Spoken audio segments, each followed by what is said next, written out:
Hello everyone, আসসালামু আলাইকুম। আপনারা সবাই কেমন আছেন? আশা করি ভালো আছেন। এই তো আজকে আমি রান্না করব। কি রান্না করব আপনাদের সঙ্গে শেয়ার করছি। শাক কেটে ধুয়ে পরিষ্কার করে নিয়েছি। সাদা শাক ভাজি করব। ইফতারির জন্য বেগুন, ছোলা, এই তো ছোলা ভেজে নিচ্ছি। বেগুন কেটে নিয়েছি ইফতারি করার জন্য, বেগুনি তৈরি করার জন্য। এখানে ছোলা হয়ে গেছে। এখন শাক ভাজি করার জন্য পেঁয়াজ, রসুন, কাঁচা ঝাল কড়াইতে দিয়ে দিয়েছি।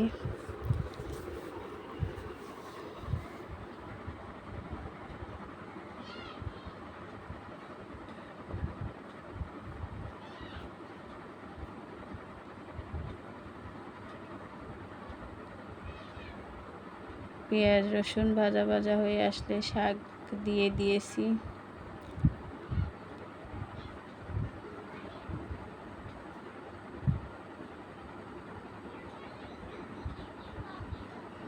লবণ হলুদ দিয়ে দিলাম পরিমাণ মতো।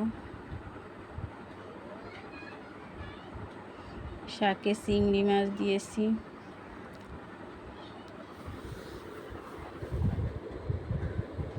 ছোট ছোট চিংড়ি মাছ দিয়েছি।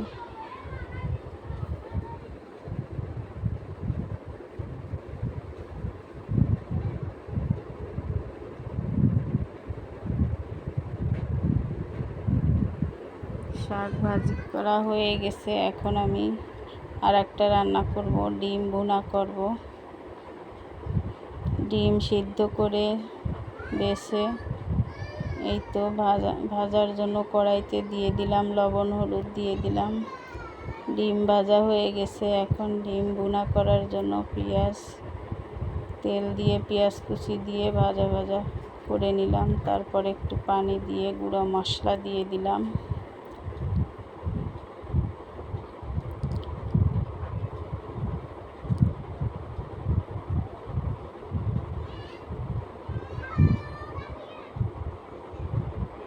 মশলা ভালোভাবে কষিয়ে নিচ্ছি।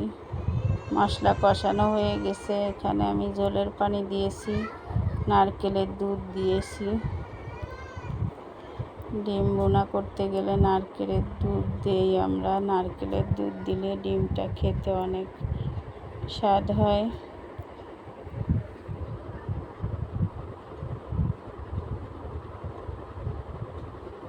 কে কে নারকেলের দুধ দিয়ে ডিম ভুনা করে খান? যারা খেয়েছেন তারা তো জানেন, অবশ্যই কমেন্টে জানাবেন কেমন খেতে হয়।